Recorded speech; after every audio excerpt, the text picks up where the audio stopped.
Okay, here we are back again with the first panel discussion, Europe's hydrogen strategy, ramping up quantities and creating a competitive market. In this panel, we want to look at the planned policies for scaling up the hydrogen production and how a market that connects a broad range of customers can be organized and customers motivated to use hydrogen. As you can see, we have a number of extremely qualified panelists gathered to have them share their views.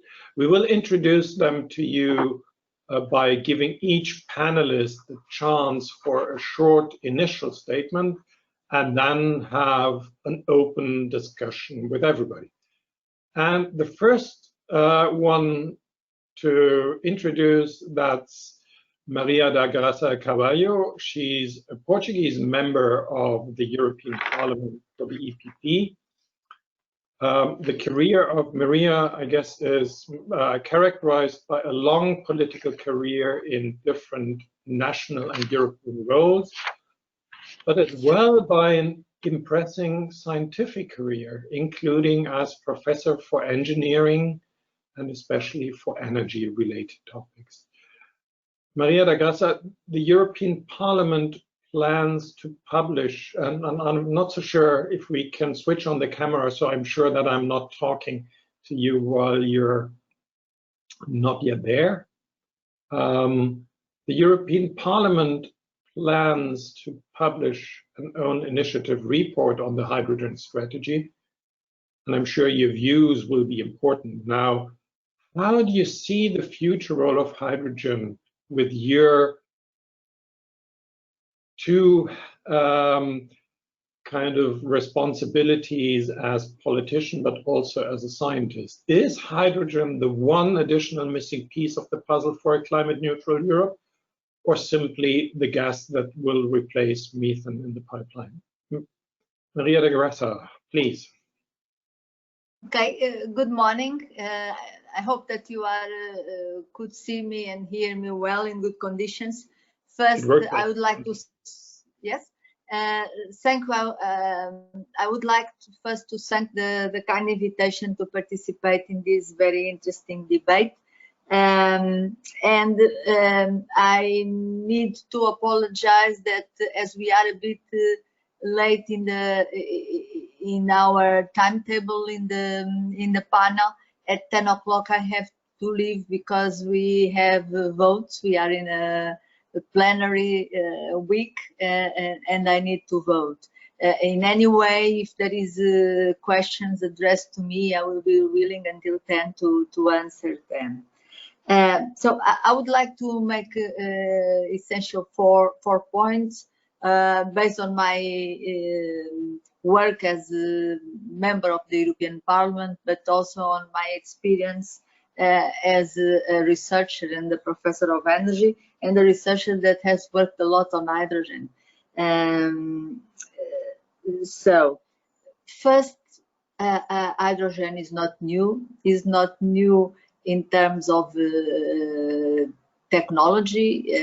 Most of the principles are quite old, and even the demonstration projects, pilot scale projects, and for the hydrogen from reforming of natural gas, large scale, are well known and exists around the world. And also from the political point of view, this I would call it fashion, to be in fashion. The hydrogen is not new. I remember when I was first time minister in Portugal of research and higher education, at the time of President Prodi, there was, I suppose, the FP5 framework of research and technology 5. Hydrogen was a priority, and it was launched a partnership on the hydrogen that was the beginning that after developed into the joint technological initiative that there is today on the hydrogen. But what is worries me at these waves of talking about hydrogen after they die out, and I hope that they don't. It's not the same this time. That this time is different, as we usually say. And why do they die out?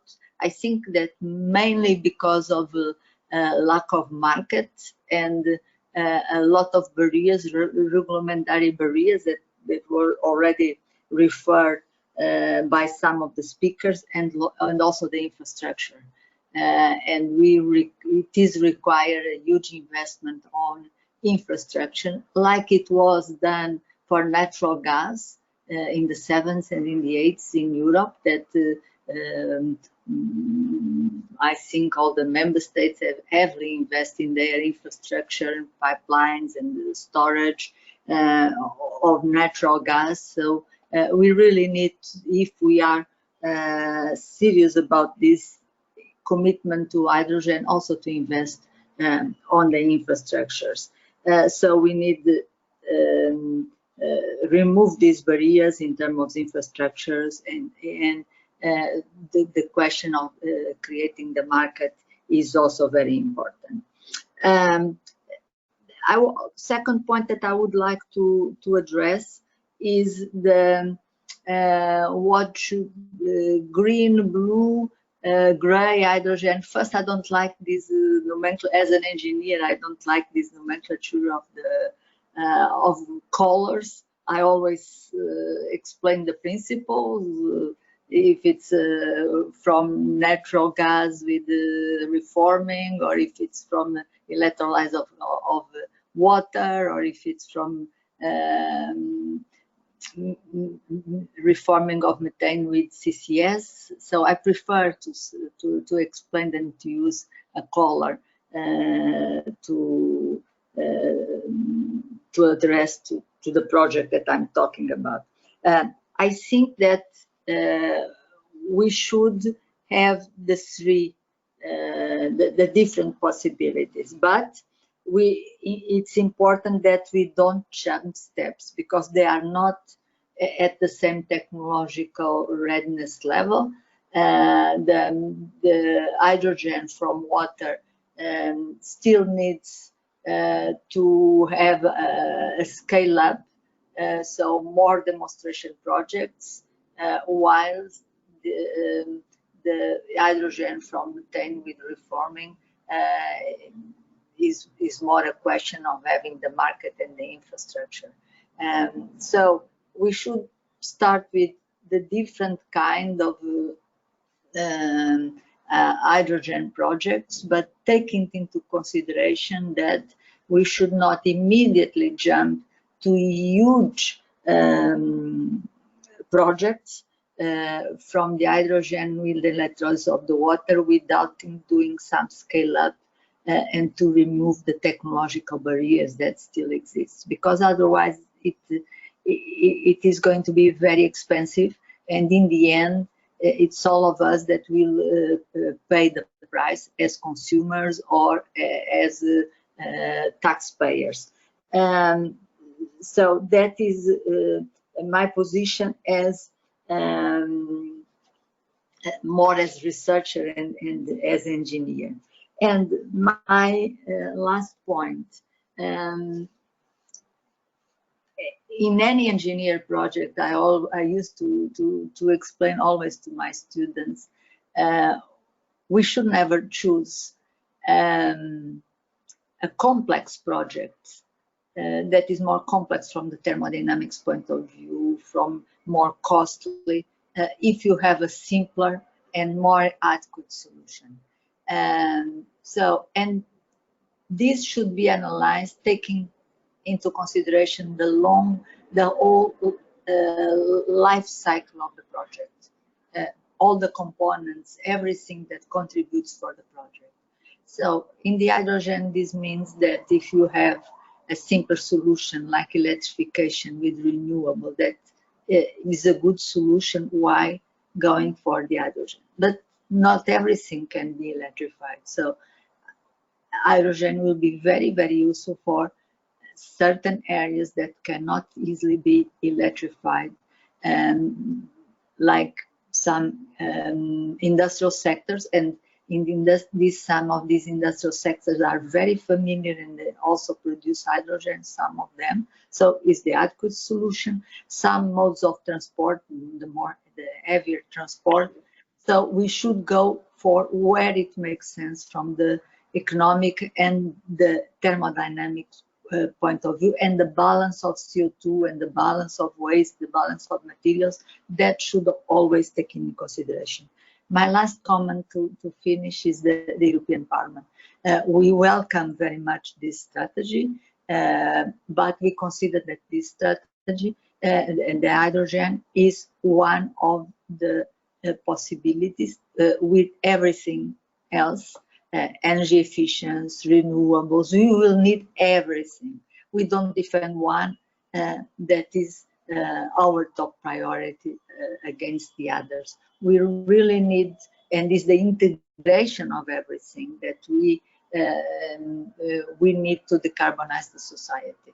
And if we want to defossilize the society completely, hydrogen is very important, because there are some parts that will be very difficult to do it without the hydrogen. So because of that, the hydrogen is important, but is not the top, like no one else the top. Probably the energy efficiency could be the top, but we all need everything together in the basket of solutions. So thank you very much, and I'm sorry that I have to leave you at 10. If there is any question, I'll be very pleased to answer. Yeah, thank you very much. I guess everybody here understands that voting in the Parliament has a certain priority compared to our conference.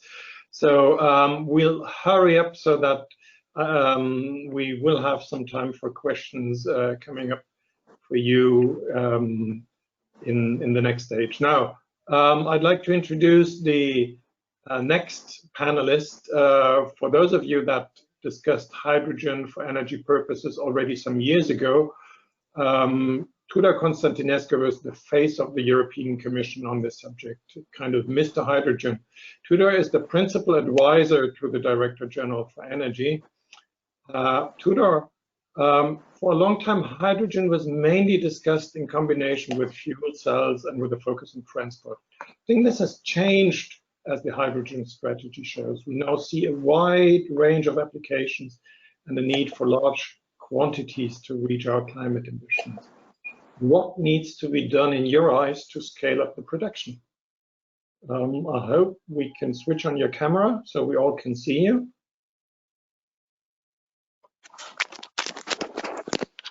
Is it okay? Yeah, it works. Perfect. It works. Thank you very much, Ralph. First of all, thank you very much for the invitation today. I'm pleased to be part of the Commission team, expressing our views and how we think we can move ahead on this topic.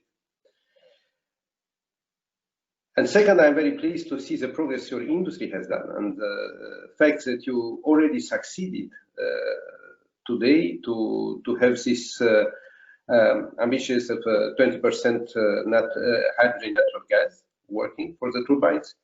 And I'm even more pleased to see that you have plans for the future to develop the combustion systems able to handle 100% hydrogen. And I think this is very important. This is very important, and I have to say the turbine industry is very important for the energy system. You already provide an important part, a very important part of the flexibility the energy system needs. Now it's time for you to deliver also on the carbon emission reductions the energy system needs. And therefore, I'm happy to see the steps you are doing in this direction. I'm also happy that our discussions over the years are materializing in concrete achievements by your industry. Concrete achievements which are very important for the future energy system, which will have to be based on very much on the concept of flexibility. You know, we have introduced more and more also hydrogen in the energy system through the storage definition, to the clean energy for all package, and where we have started to look at energy storage not only as power to power solution, but also as power to heat, also as power to gas, and hydrogen in this context started to play a role. And it was underlined before, I think also Torsten said, it's clear that we have, President, we need hydrogen for the end use applications which we need to decarbonize, but we also need for the energy system itself. In the current times, electricity represents only 23% of the final energy consumption. But by 2050, according to all the models, it will be somewhere between 40 and 60%. We say about 50%. But half of the final energy consumption will not be in the form of electricity. This half will be in the form of gas and liquid fuels. And if we want to achieve carbon neutrality objectives, we need to decarbonize also this other half of the final energy consumption. And here, of course, we will have biofuels, we have advanced biofuels, but will not be sufficient. The role of hydrogen, the role of derived products, the role of ammonia, the role of methanol, the role of synthetic gas, all they will have to play a role in decarbonizing this other half of the energy final consumption. And of course, heat in this context is also important, or all the heating solutions which we will need. Also, we hope through energy efficiency to drastically reduce, at least for buildings, which is the main consumer, the heat, but still we need high temperature heat for the industrial processes. So the future energy system will have to tap these requirements for flexibility, where hydrogen can definitely play a role. We see this big role in the carbon intensive industries, in fertilizers, in maritime applications, heavy duty transport, in steel. But as I said, also to help integration of renewables, to help to maintain the stability of the electricity networks, and to help a better planning of both electricity, gas, and heat networks. Therefore, we already look now also in the 10E regulations. That's why we try to develop a regulatory framework which to enable hydrogen to place its potential in the future energy system. It's not only one solution, we know this, but it started to develop, and we have to continue to develop and to act as the strategy has indicated on many fronts. On many fronts, starting also and continuing de facto also with research and innovation. We have the fuel cells and hydrogen joint undertaking, which we propose now to evolve into a clean hydrogen partnership. And it is this partnership which is at the basis, if you want, and at the roots of the many discussions which led also to the strategy, and the multi-annual plan work of this joint undertaking was a basis for many of the activities you see now, and also the technological progress, in particular on electrolyzers, which we have been most interested because the high shares of renewables and the commitment to long-term decarbonization, it was already clear since many years that we cannot go and achieve these objectives without higher shares of renewables into the energy system. And this is a particularity for Europe, so therefore we have developed also electrolyzers and moved in the last 10 years from 10 kilowatts to having now 10 megawatts in operation in Köln in the Shell refinery, and we'll have now another under 20. And we are going to launch a call under the new Green Deal to have 100 megawatt electrolyzers produced in Europe. And when we say produced in Europe, brings me to the other very important dimension, which is the international one. And where if Europe until now was very much a follower in this technology, became a front runner. We have to consolidate this position, but to consolidate this position, we have also to make sure that we speak about the same thing. Therefore, the issue of certification, of having a common denomination for hydrogen and for the clean renewable hydrogen, which can really contribute to the long-term goals, also of the Paris Agreement, and in Europe to the objectives of the Green Deal. It's extremely important, as it is to tap the potential of the neighborhood countries to cooperate, to make hydrogen an opportunity for cooperation, while at the same time making sure that when we speak about evolving hydrogen markets, we really speak about the hydrogen which will help also the sustainability agenda and the decarbonization agenda we have. So we have to concentrate on the key sectors I have mentioned before, to use all the opportunities to see that the energy system, by definition of the future, is much more complex with much more solutions. You will have a very important role to play, and I think we very much welcome and happy to cooperate with you in the context also of the joint undertaking, but also of the alliance which found its root also in this cooperation and partnership we developed with industry over the years, because the alliance has its roots also in the Hydrogen Europe associations, which was our partner in the partnership together with the research community. So this is just to introduce, but happy to contribute to the discussion as you may wish. Thank you, Tudor. I think we'll immediately continue so that we have introduced everybody and then hopefully still have time for discussion.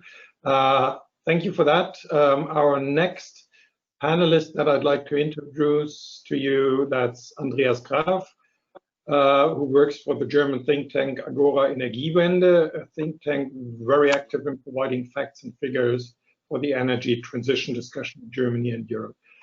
Andreas, Agora Energiewende always supported the fast expansion of renewable electricity through an approach to make renewable electricity from wind and PV competitive on the market. What are your recommendations with regard to hydrogen? Because I think the challenge is somehow comparable, as we need to organize a fast-speed upscaling of supply, ensure transport infrastructure for it, and make customers use that expensive, non-price competitive product. So happy to hear from you, your views.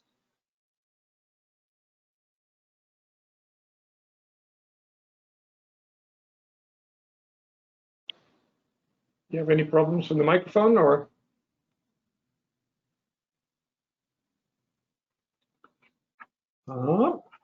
Seems to be a small challenge. If that. Okay, so I think you can hear me now. Yes, so sorry for that. Yes, so thank you very much for the invitation and for the kind of introduction. Very clearly, this is a similar challenge, but also a related challenge when we talk about the need to scale renewables and hydrogen. They go hand in hand. So just a brief parentheses, though. You know, why are we talking about hydrogen? Let's just remind ourselves the basics, because I think it bears repeating all the time. It's climate neutrality. We would not be talking about creating a hydrogen economy if we didn't have the significant challenge ahead of us. And the EU's long-term strategy, the EU industrial strategy, the EU hydrogen strategy, and the range of national hydrogen strategies all recognize that hydrogen plays a key role in achieving that goal. And so we're looking towards that long-term goal and then thinking about what that means for our needs for a hydrogen economy.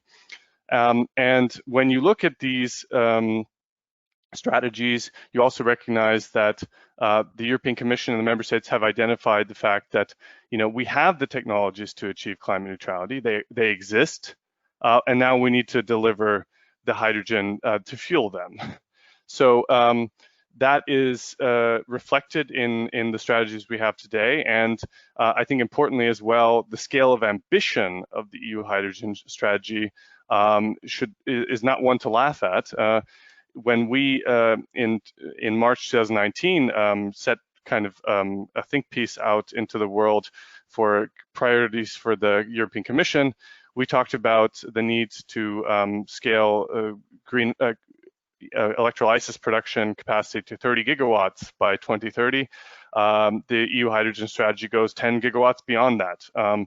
The amount of renewable electricity that we will need for that is significant. So I think that already reflects the fact that the EU has recognized the importance of this issue and is really taking it seriously.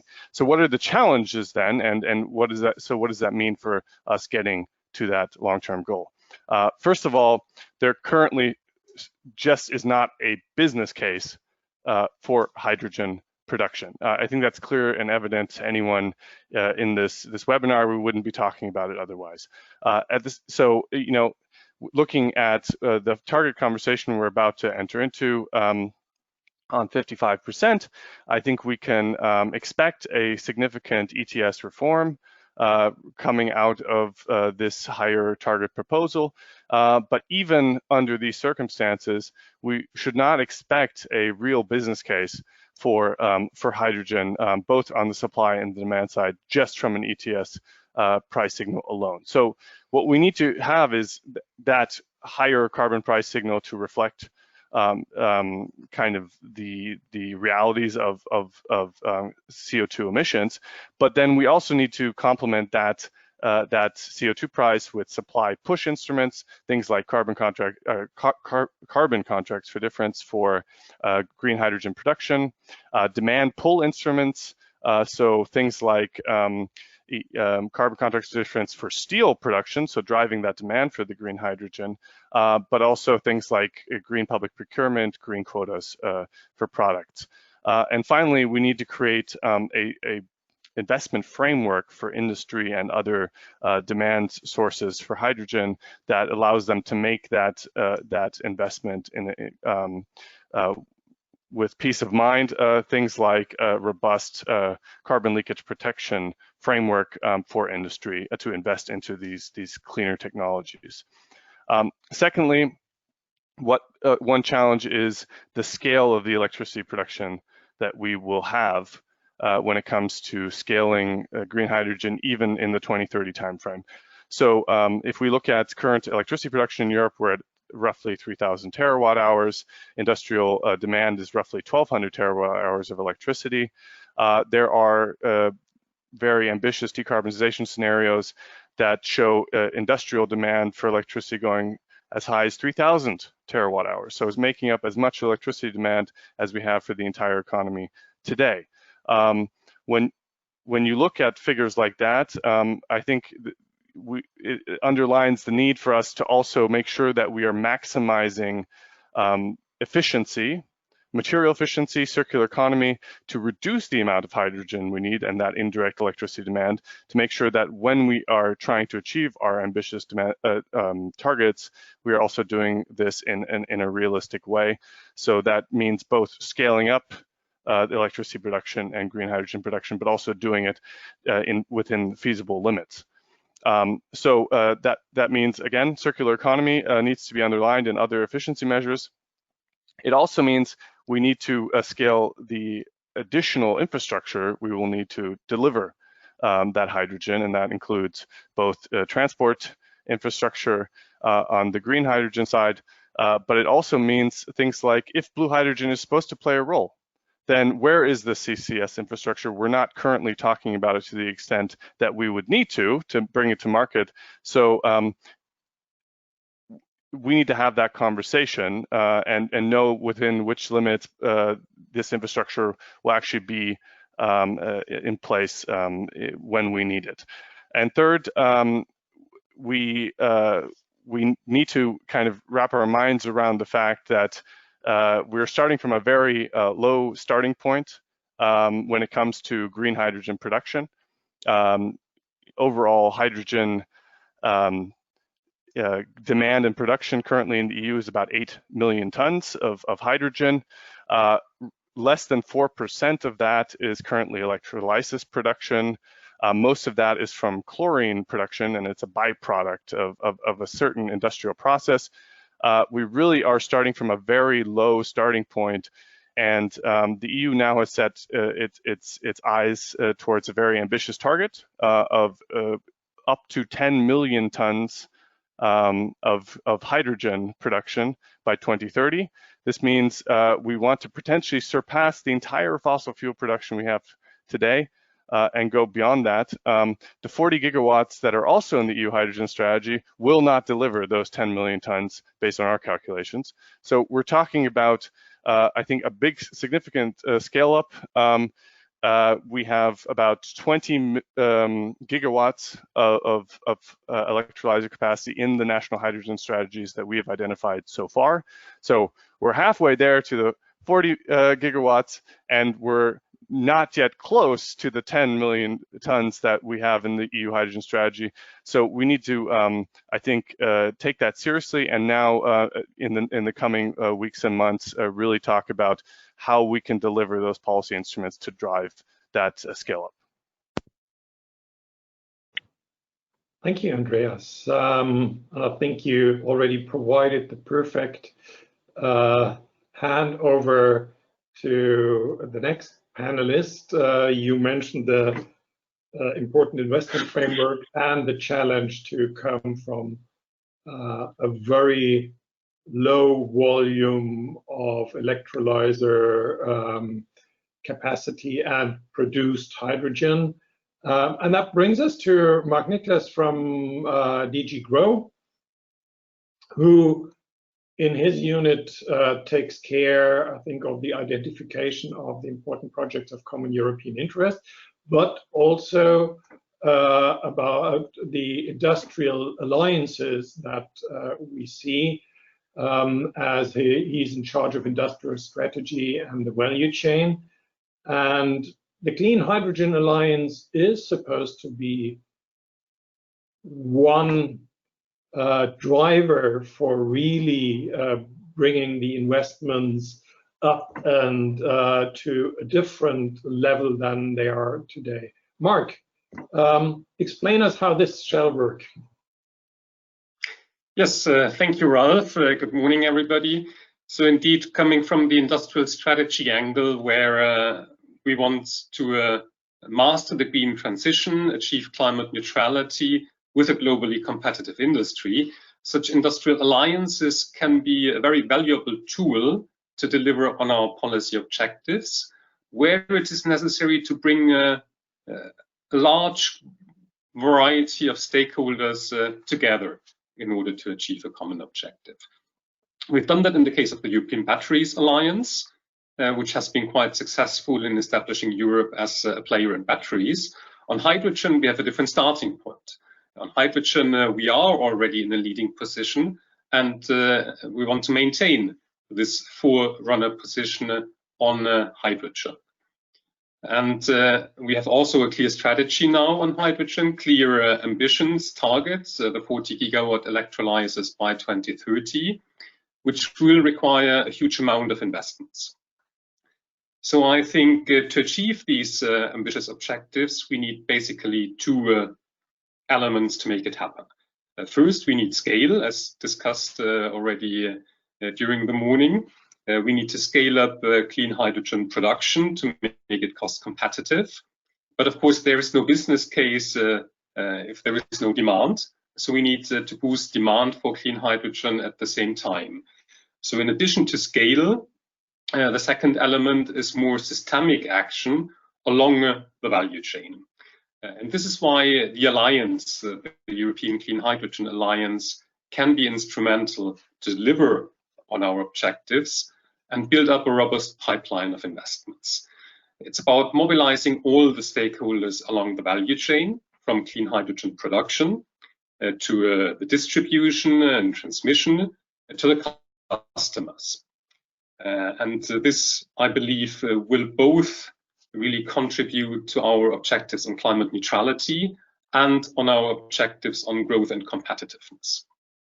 But the alliance goes further than bringing together all the industrial players in the ecosystem. The ecosystem approach is broader.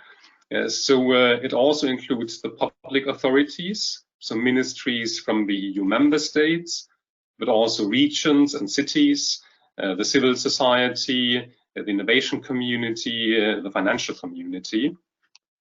And it is mainly a stakeholder-driven process where we, as Commission, see us more in the role of a facilitator to bring all these stakeholders together, to monitor the progress towards the agreed objectives, to ensure coordination between the various work streams, and to ensure the inclusiveness and openness of the process.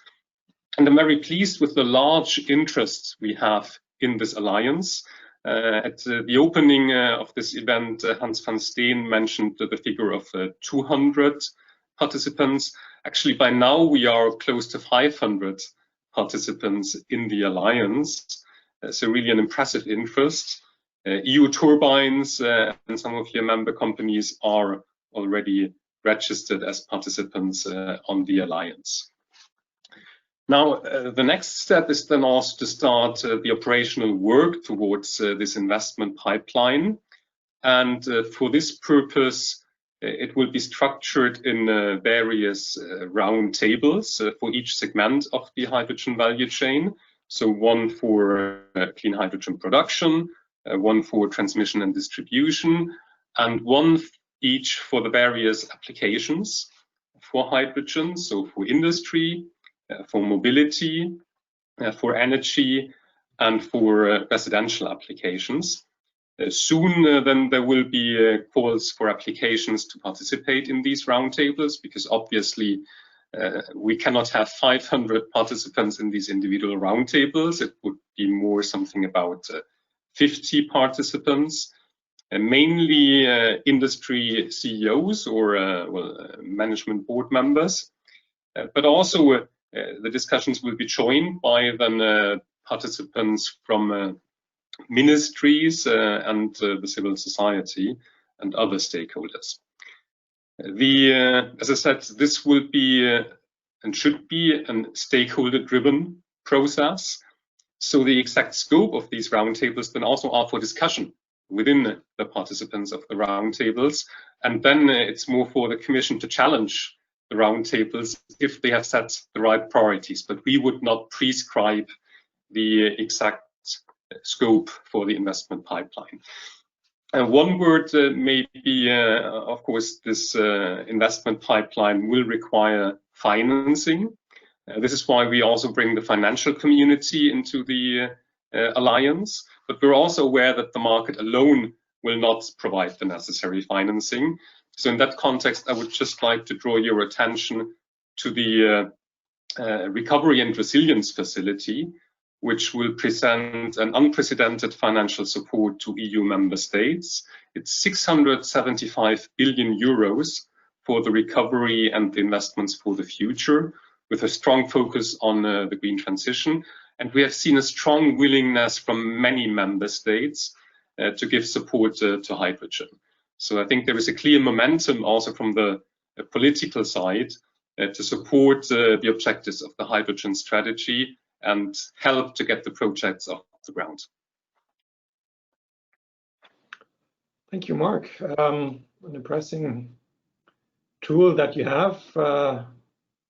Will be forward to see how it works. Now, for time reasons, I'll already switch over to the next panelist. So that would be François-Xavier Olivieri, who works as Executive Vice President for Engie, the well-known French utility active in electricity and gas. Engie on its website describes its aim to be a leader in the production of renewable hydrogen on a large scale.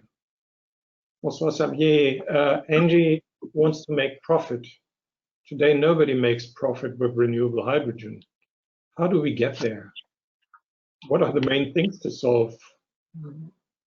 What is your outlook? And can the Clean Hydrogen Alliance contribute? François-Xavier, I hope the camera and the sound works so that we have you with us.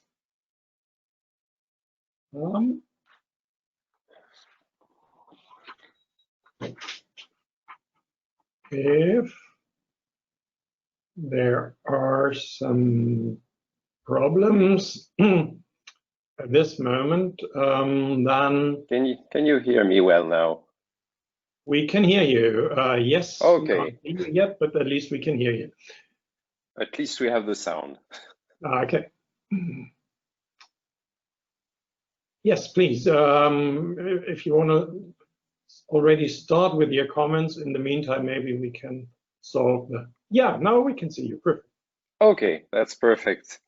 Thank you very much for your introduction and your invitation to participate to this panel. And I must say, I heard many very interesting insights on various participants. So thank you for this opportunity to share with you about this challenge. And as you say, we are in this business because we trust it is the future. It answers a lot of challenges that were mentioned previously, but also because there is a potential of development for our company, Engie.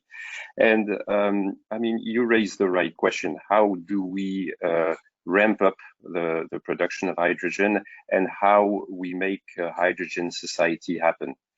And basically, you know, we often present, you heard that already, this question of hydrogen advent as a chicken and egg problem.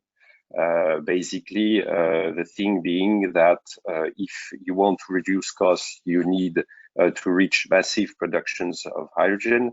And at the same time, if you want to achieve that, you really have a competitive issue right now.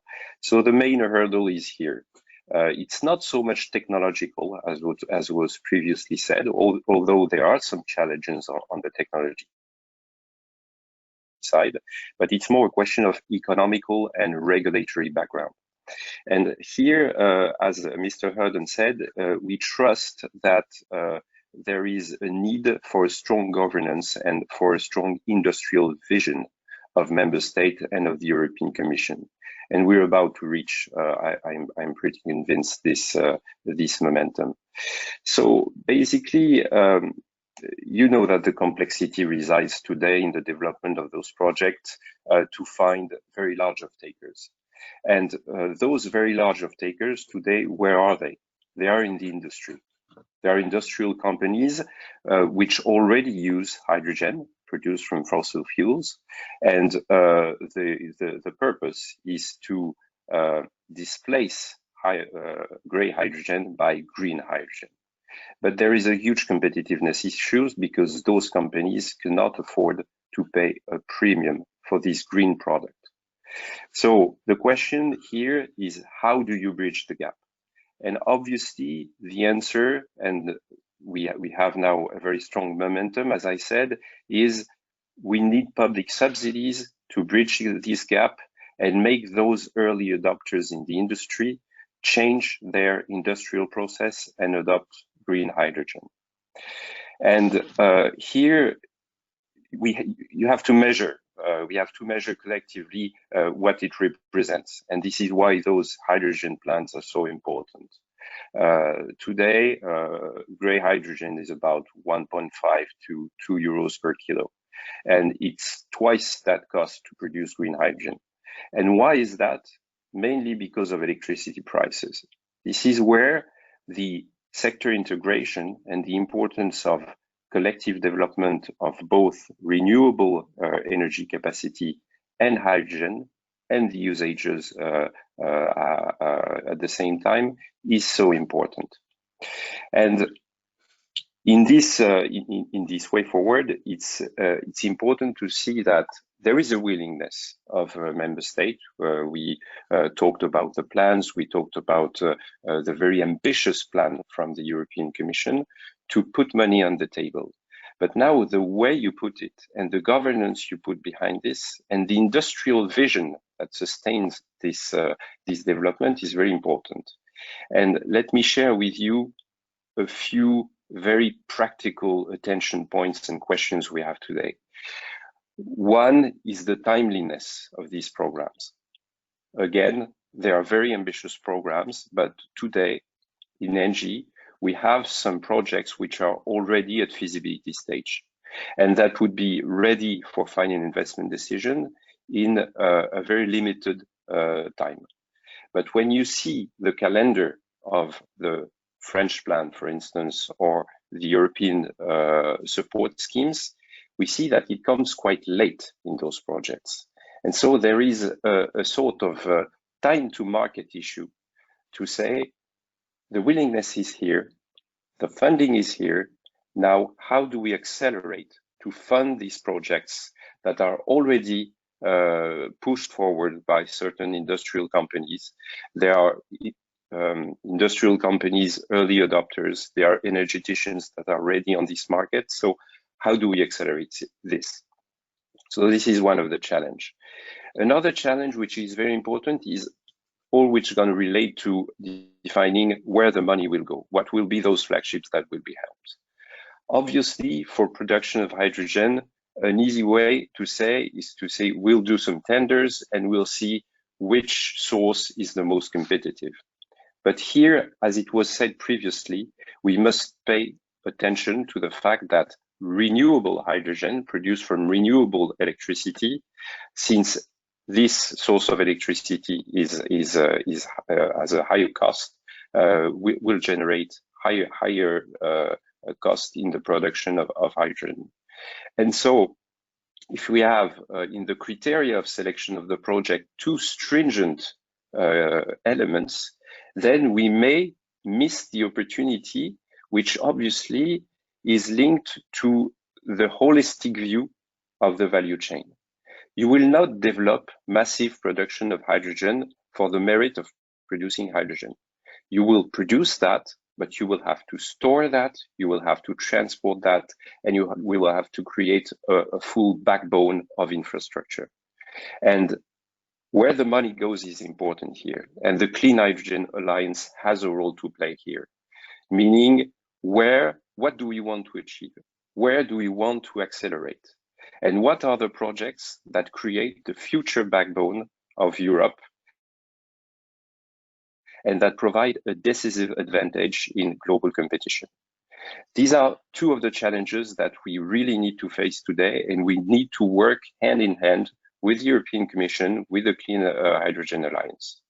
Now on the technology side, and I will finish by that, some very interesting things have been said previously.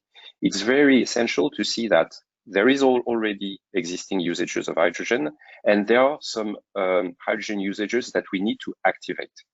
And here, there are some technological breakthrough, like storage, that we need to work on. And it's very positive to see that the budget of the FCAGU has been roughly doubled, because it is essential to activate the future demand of hydrogen for tomorrow.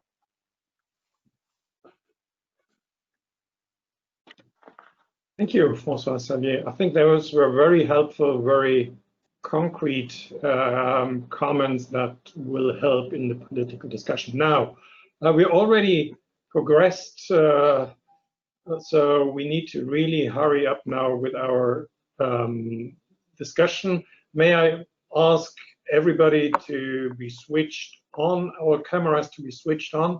We will also have Thomas Thiemann with us, who already had time for a speech, but let me start with the first question to you, Thomas. We several times heard about this challenge that we need to drive up production, especially of clean hydrogen fast, and the electrolyzer capacities I read in the strategy are today at 1 gigawatt, and we want to by mid of the decade have 6 gigawatt and then 40 gigawatt by 2030.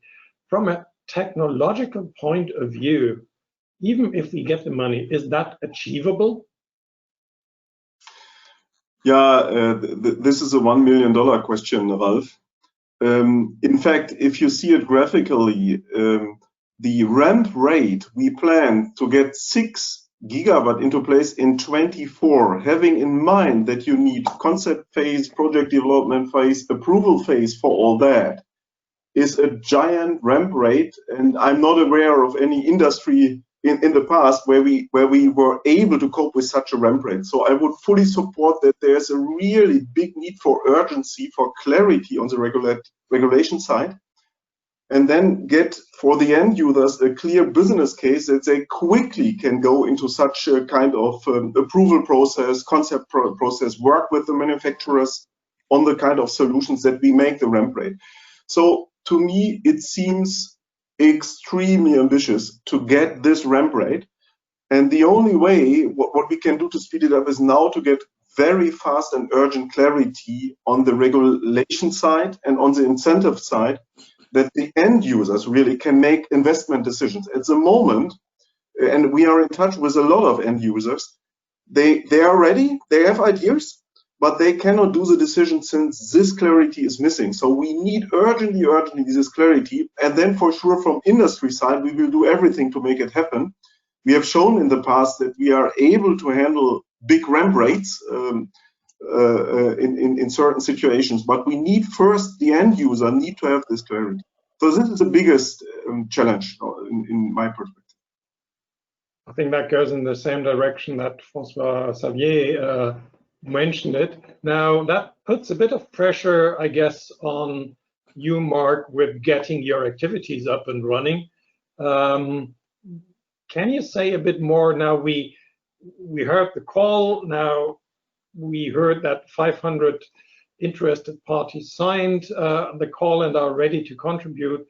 But we're all not very clear on now when and according to which criteria will the whole system work, especially if we see the big number of different budgets that we might use, all with different criteria. What can you do to make those projects that François-Xavier described really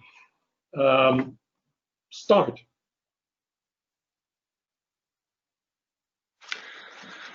Well, first the alliance and the roundtables that then will be launched, in the coming weeks. Hopefully October we can start at least on a Sherpa level for the roundtables. There, of course, first it's really to bring the various people in the various segments together to develop this project pipeline. I know that many companies have projects in their own pipeline. But there's not, let's say, much transparency about project pipeline. And then, of course, we really need to look complementary, what is necessary to get them off the ground in terms of financing, but also in terms of barriers that are there, be it regulatory barriers or other issues that are an obstacle to get them off the ground. Then, in terms of timing, I would also like to mention that several EU member states, beyond their national hydrogen strategies, are also cooperating to get a large, important project of common European interest off the ground in hydrogen, which then it's a special state aid instrument used also for batteries last year. And there is a huge interest from member states. Some have done already calls for expression of interest. So this is also something we can accelerate, I think, with the alliance to get this pan-European cooperation. Thank you. Maybe already include Tudor on that. I think the joint undertaking put quite, over the past years, quite some funding into the work of developing the electrolyzers, and still I think we are far away from the ambitious things that we're discussing now. Is there a possibility to speed up a few things on that level? Yeah, it's clear that these are ambitious targets, both for 2024 and 2030. And, as it was said, what we need gradually to develop is a business case. It's a business case, and enabling hydrogen to be rewarded, and renewable hydrogen in particular to be rewarded for various services brings to the system, decarbonization of other sectors, fuel being for the economy and the various activities, as well as the services brought to the electricity grid. So we have to create this enabling regulatory framework in addition to the research. On the research, we made big progress. As I said, just last year, we have launched a call for 20 megawatts. This year, we moved to 100 megawatts. So it is scaling up. So the technology, hopefully, it is and is going to be there.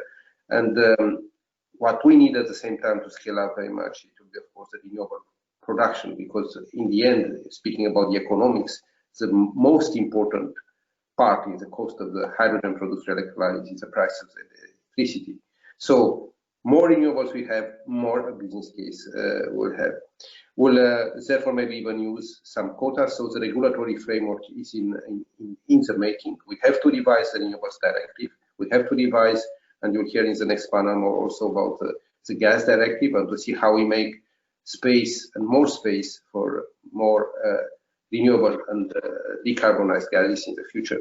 And this work will all contribute, as it will be also the case with the 10E regulations and so on, to helping developing the market and creating the capacities, the scale for all these projects to materialize through, of course, the platforms and also cooperation, industrial cooperation that Mark has mentioned before on as an alliance at the same time. Mm-hmm.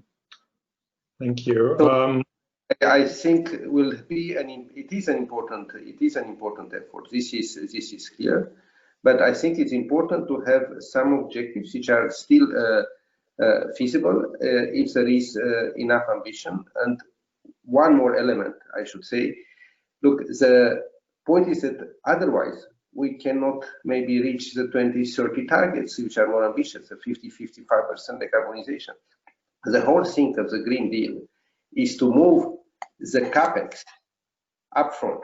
So we need more investments now in order to achieve the 2030 targets, contrary to other previous analysis when we're postponing investments after 2030. But this will help us now avoiding stranded assets on one hand, or lock-in effects, but at the same time will help the economic recovery, which will benefit now of these capacities at EU level without precedent in terms of financial support as well.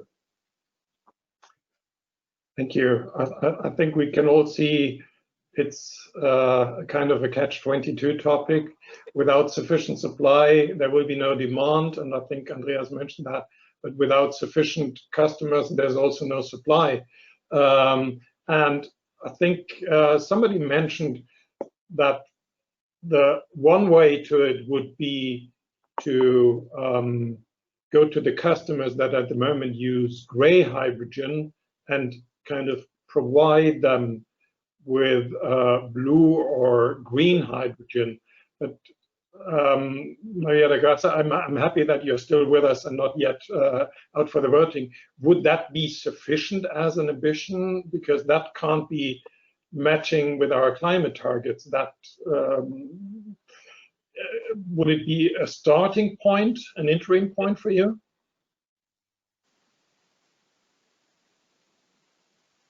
You're muted.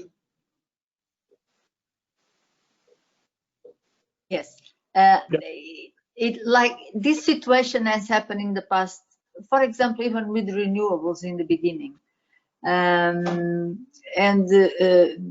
One point that it's important to break this circle that you have described is to have sustainability of the funding and on the and consistency on the regulatory basis. So we cannot change we cannot policymakers and the ones that set the priorities change along the time and in few years to say 4 or 5 years now let's have another priority, because it's investments that for 20, 30 and sometimes 40 years. So we need to be consistent with our priorities, with the regulatory basis, and also with the financing.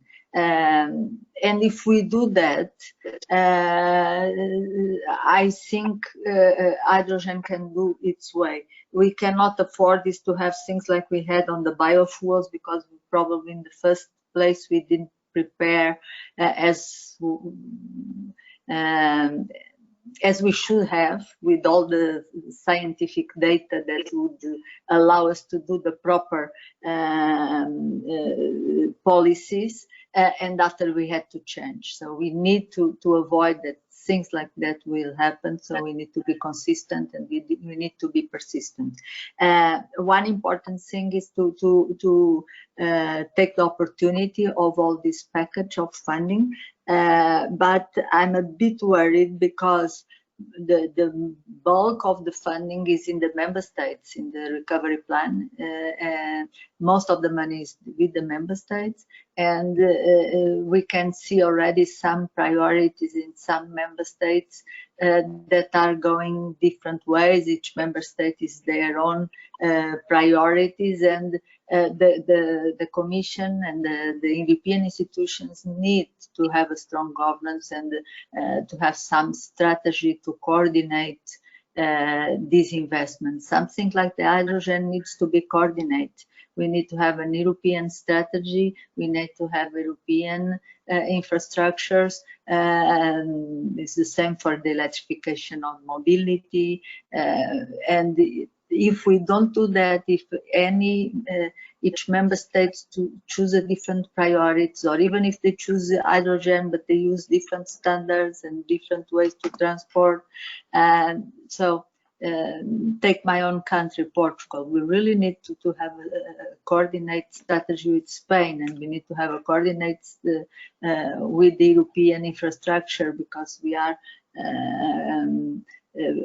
peripheral, geographical, and not enough market. We are 10 million, so we really need to have the market, the European market, and this coordination. So that are the important points: the European coordination, the stability of investment, the stability, and very well prepared policies are the secret, and that they stay for some years, and we don't change as politicians, we don't change our mind, because it happened in the past. And now I have to thank you, and I have to leave you because I need to vote, and it's important to vote because we are voting on budget things that for the own resources that will allow the recovery plan to happen. So it's important. We will not keep you waiting. So thank you, and again for the invitation. Thanks for joining us. Now, Andreas, I think we talked about this replacing gray hydrogen by blue hydrogen. We all know that there's cost difference there. We think we can, at some point in time, match that, but there is still a huge gap between natural gas and renewable hydrogen. So how, and you said we need different policies, including demand pull policies. What is your view on applying something that we had in electricity that we talked about, quotas or shares?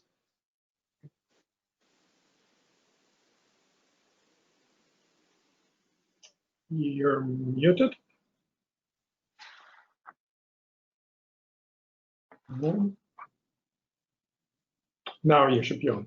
I had to be unmuted by the moderator. So yeah, so we have indeed a situation where blue and green hydrogen, as they are commonly referred to, are at different cost points. And to come back to your question right before this about kind of established hydrogen production and whether replacing those in first instance would be a good idea, it is my personal view that, you know, if you have a situation where you have a refinery and a CCS infrastructure were to be socially acceptable, that it might make sense to apply CCS in this circumstance. Now, the reality is that in many instances, a refinery capacity is not located in a country where CCS infrastructure is socially acceptable. And I think we're still in this bizarre circumstance where, on the one hand, I do think people who look at the climate neutrality challenge and think about it in the engineering challenge that it is, think in some circumstances this might make sense, but we're nowhere near talking about delivering the CCS infrastructure we would need. So I just throw that out there to say, when we talk about blue hydrogen, we shouldn't talk about it disconnected from the infrastructure you would need to provide. And so in first instance, green hydrogen still seems to be the more likely hydrogen source. Now, what do we need to then deliver green hydrogen in large quantities also into the future? We will need to, I think, recognize, and policymakers will have to recognize that it won't come for free, and that ramping up hydrogen is going to take state aid, and that it's going to take a common sharing of the costs, which is why I think the EU hydrogen strategy was such an important statement. It says this is not the task only for Germany and France and the Netherlands. It's an EU27 challenge. And while some countries that are using more hydrogen should disproportionately contribute to essentially purchasing down the cost of green hydrogen, we need to make it an EU industrial opportunity. And I personally think also inevitably we need to make it a global hydrogen opportunity. And we see kind of positive things coming out of the Joe Biden's climate plan, for example, with regards to making hydrogen competitive. So, you know, depending on the election result in November, we could have, you know, a more open conversation. We have the EU-China summit talking about climate to a greater extent than ever before. We can make this a key talking point in those bilateral conversations to make sure that it also becomes a global industrial opportunity. You know, but I think all these things have to come together. We have to say if fossil hydrogen is going to be an opportunity, we have to actually be talking about the CCS infrastructure. Otherwise, let's stop talking about it. With green hydrogen, we have to say, well, it's going to cost something. So let's talk about how we actually finance that and not pretend that it comes for free. And finally, we have to make sure that it is not seen as something that one country does, but is actually a global and in first instance, an EU challenge. Thank you. That was very clear. François-Xavier, I think you will underline it doesn't come for free. Now, what is your approach to blue hydrogen? Is it something that you as a company would see as an interim step?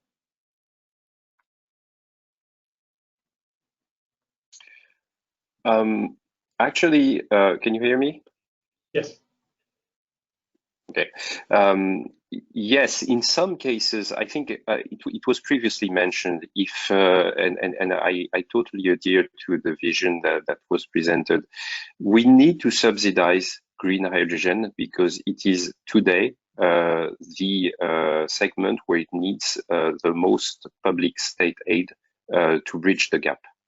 And now we must be practical at the same time, saying if we want really to activate all the possibilities of hydrogen, every source must be mobilized to accelerate this. So if it comes that blue hydrogen in certain areas, maybe in the north of Europe, makes sense, then it's part of the development that we need to activate. Now, as was mentioned by Andreas, there are many uncertainties about what is the real capacity of CCU, CCS, and how we can trigger this and at what cost. This is some sort of a paradox that today we have a greater view on the cost of hydrogen than on the cost of CCS. And to a certain extent, I